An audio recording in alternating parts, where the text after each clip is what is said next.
Hey everyone, today we are talking about the iPhone 12 Pro Max. So I've taken the phone out and I've put it through its paces in some of the worst lighting conditions that you can possibly dream of. Super low light and bright high sun. I didn't want to put it into a very good situation with light because obviously the phone is going to perform fine with a good lighting situation. So let's check it out and see what we've got. We are upstairs in the attic and we are going to test out the iPhone 12 Pro Max in here without lights, with just the sunlight from this window, and then maybe, depending how that looks, we might use this light here. So we are going to test the low light and just see what it looks like, and probably do a comparison between this phone, which is the iPhone Pro Max 11. Here we go.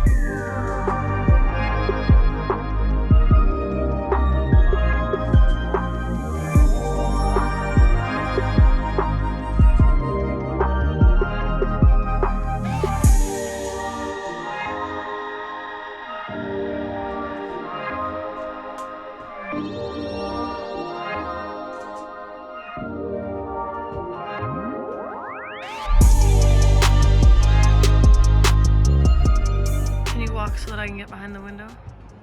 Okay, I'm gonna switch to this iPhone 11 Pro Max a little bit.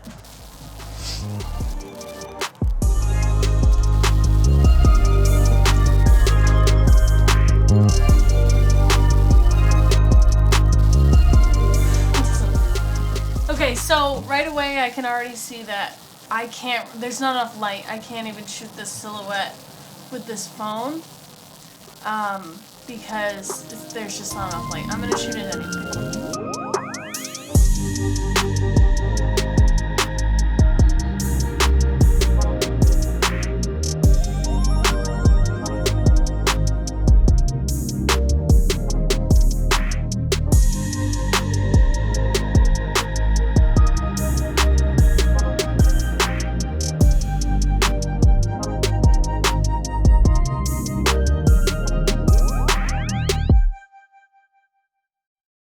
Okay, so interestingly, the iPhone 11 Pro Max actually could not really shoot down here. I'm up here. I always want to call it the basement.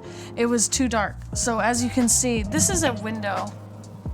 It's just a window that I used as a key light. So if you come over here, you can see, like, this is the 12 Pro Max. So it probably looks like it's pretty light in here. And there's a solid stream of light on the floor here.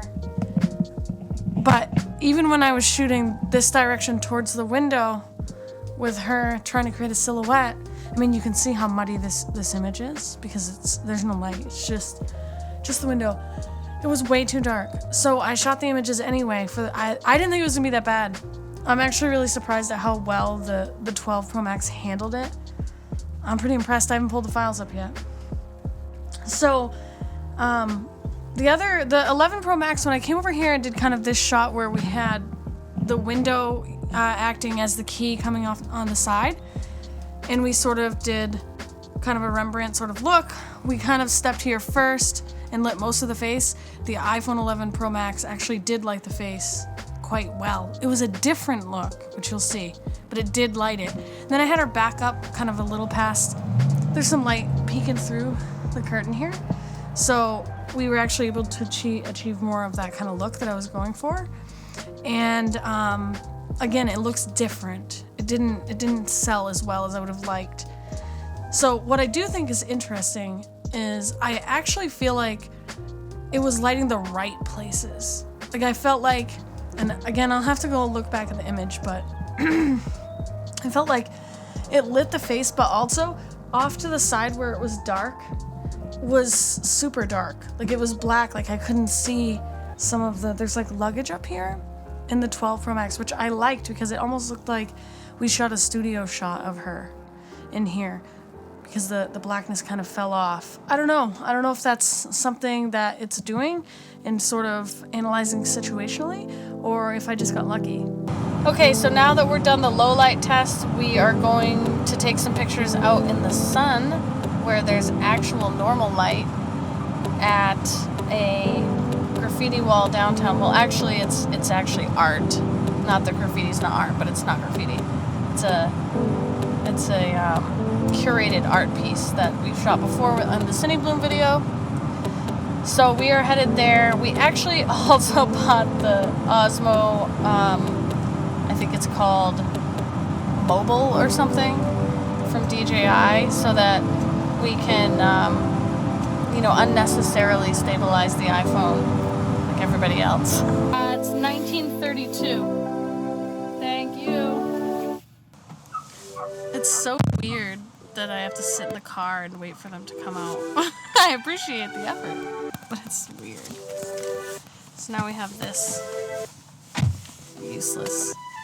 I just say useless because do we really need this? Yes, we do. Okay. Alright, so now that we have this cool toy that I don't know how to use, / might not be charged, don't know, we're just going to... I can't put that on my YouTube channel, Kayla. Sorry. It just... yeah, so now that we have this, we're gonna head over to the place that has the cool mural. Love, let me always. Please understand and take my hand. Say you won't hold this against me, 'cause I can't help that I'm feeling this way. I've been over this for a long time now, and I finally know where my heart is. This is our last kiss, and I hope you know that I thank you for making me see it. I know I never meant to hurt you. I know I never meant to hurt you. But I'm in love with myself. I'm in love with myself. I'm in love with myself. I'm in love with myself. I'm in love with myself. I'm in love with myself. I know I never meant to hurt you. I know I never meant to hurt you. But I'm in love with myself. I'm in love with myself. I'm in love with myself. I'm in love with myself. Okay, so here are the takeaways for me. When it comes to the 12 Pro Max in regards to the camera, it really truly is miles beyond the 11 Pro Max. When I originally started to do this video, I was thinking maybe I would pull out all my old iPhones that I have laying around. We have like a 7 and like a 7, whatever the larger version was back then. I have a 10. We even have an iPhone 5S. And I thought that might be kind of fun. But then I realized the camera was so many miles beyond the 11 Pro Max that it was kind of unnecessary to show the other cameras that probably were just going to look so bad that it wasn't really worth checking it out. So one of the biggest things that obviously we noticed on the 12 Pro Max is the low light capability. I would say that if you're somebody who is a content creator who only has a cell phone, or if you're a cell phone photographer, this is definitely worth the investment. If you are somebody like me who's a photographer, but I don't use my iPhone, it might not be worth it. Truth be told, I don't really know if it was worth me buying this phone, but I was on the 10XS, and even though that's only 2 phones ago, I'm glad I upgraded. Something new, something different, and the camera is way better. I don't really use the camera for photography purposes. I kind of mostly feel like I use it to like snap where I am to remember something or something silly like that. Another huge thing that I noticed is that the portrait mode works a lot better. Not necessarily in regards to where you're standing, although I think that's a little bit better sometimes on the 11 Pro and versions before. It's like if you're not standing in the exact spot that the camera wants you to, the portrait mode won't click on, which I get, but also it's kind of frustrating if you're trying to compose an image and the camera is actually telling you where you have to stand.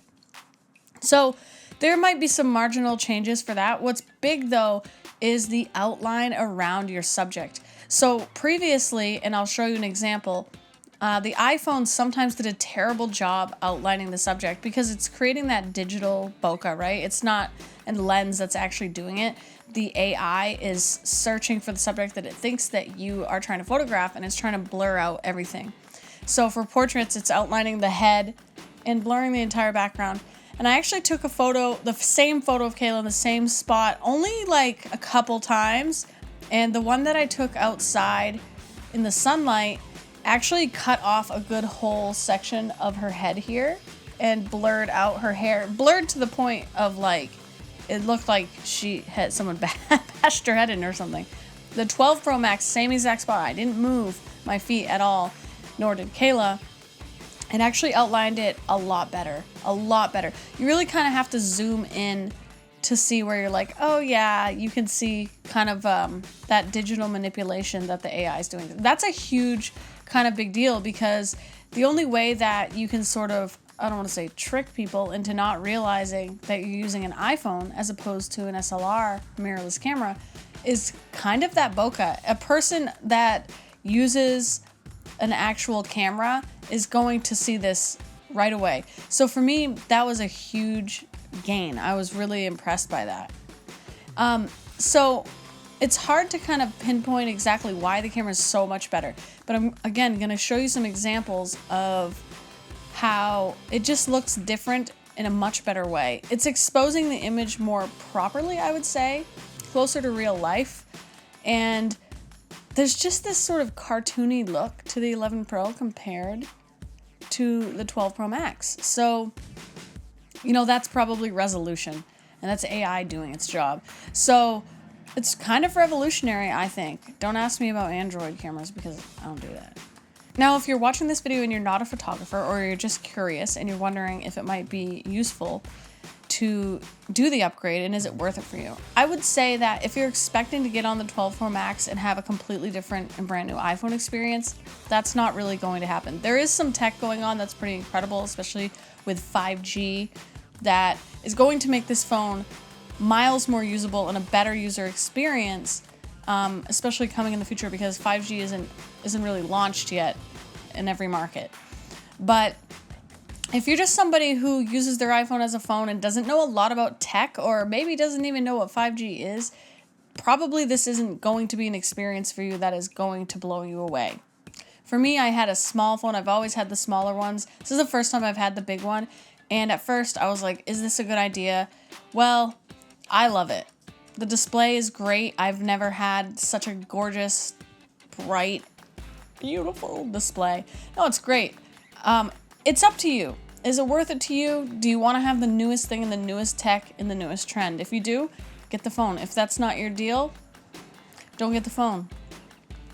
One more time, if you are a content creator and you do not have any other camera, this is worth the upgrade. You can make quality stuff, especially if it's going to be on YouTube in 1080 or Instagram. It's going to look great.